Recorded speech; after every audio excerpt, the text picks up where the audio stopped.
This wave like takes me and pulls me under. And I'm a swimmer, so I started trying to swim out of the wave. And I felt the wave like literally like it was taking my ankle and pulling me back. So as I swam, try to swim forward, the water's pulling me back.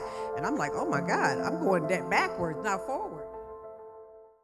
So that's what else is interesting. I write about this in the book. And this is some of the things that my parents didn't know. This is a light one.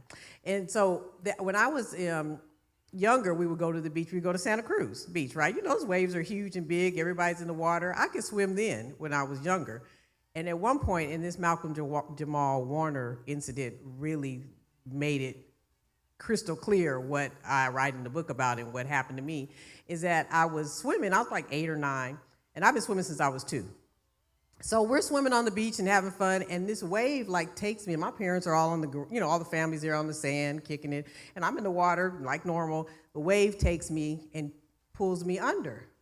And I'm a swimmer, so I started trying to swim out of the wave, and I felt the wave like literally like it was taking my ankle and pulling me back. So as I swam, try to swim forward, the water's pulling me back, and I'm like, oh my God, I'm going backwards, not forward. So God just told me, and at that time I didn't know it was God. God, it was like, just let go. So I let go, metaphor, but realistically, and I popped up to the top. And I ran to the shore, and Mommy and them never knew that happened. She's like, it happened, so this is like seconds. This is not a long time. This is like minutes. So when that incident happened with Malcolm Jamal Warner, what I did is what they give the points for what you should do is not swim against it or swim towards the water. Yeah, but even your natural instinct is so fast. This is like seconds. Just let go, and you rise up to the water, but you're not thinking that. But especially if you're even a good swimmer, you're not thinking it because you're thinking I can swim. So it was just that it was pulling me that I popped up. So it's interesting because I had never told that story, and I wrote it in the book about my whole jump right in because that was part of what I was having revelations, thinking about when I'm in this middle of this ocean, like where am I? How am I going to make sure I'm okay to get to the end? So I was saying that to say that even if something happened in the water with those canoes and boats, I mean, it's only a few of them for the masses of water, and there's 200 of us swimming. Like if something happened in a split second with somebody, I don't know how they would really be able to react if it was something traumatic because it's so fast. But you said something that resonated with me because you said an angel, a swim angel, that's whatever what they call angel it. You called it. I believe you because I went whitewater rafting one time. I think I told this story. Yeah, so when you said that whole angel thing, I tell you the truth. You can't swim in that water, and the water is not deep. Right? And so we're in the raft, and, I'm with a whole bunch of the dominant culture. They like, go through the swirl. I'm like, go through it? Why do we want to go through it? Let's try to get around it, right? We go through it. We only on the water for 15 minutes. And when they went through the swirl, I'm on the high side. So the swirl flipped the raft up. So I'm up here, they down here, and I'm flying out of the raft. Right? And I'm looking at them, and they're looking up at me, and all of the guys who were on my side, all of us went into the water. This is the truth. And when you talked about that whole swim angel, they couldn't find me. I think I was in the water for like 5, 6, 7 minutes. They're on the shore running back and forth, and I can see them, but they can't see me because of the white water. Mm-hmm. Right? So I'm right there in front of them, and they're screaming like, Zach. And I'm like, man, I'm in trouble. Like, I'm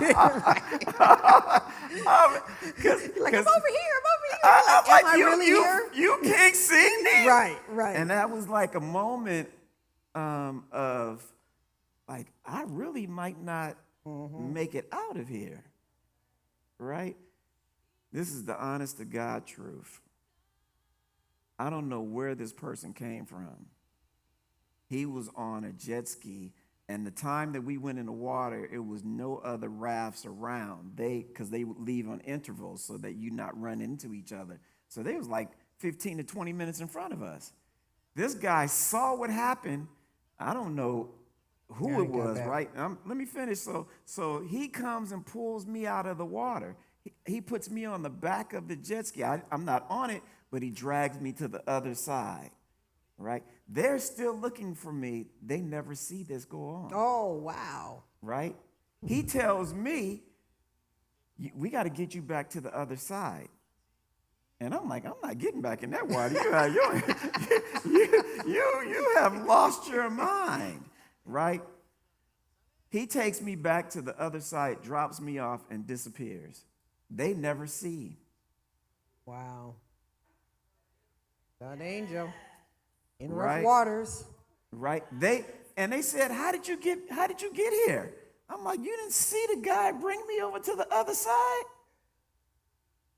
And when you say angel, that's the first thing I thought about, because it was like me being in a movie. And they thought, when I got to the other side, they thought I had drowned. I was with Doug Stevens, and the first thing he did, he was crying. He was like, man, I didn't know how I was going to tell your mother. Right? Wow. And so when you said you were swimming and that you were getting tired or whatever, and the angel was speaking to you, I really believe that. And I believe that the reason why, Shonda Scott, that we are gathered as the body of Christ is to tell and share our stories. Because you never know in life who's experiencing the same thing you've experienced in your life, and we can encourage each other. That's true.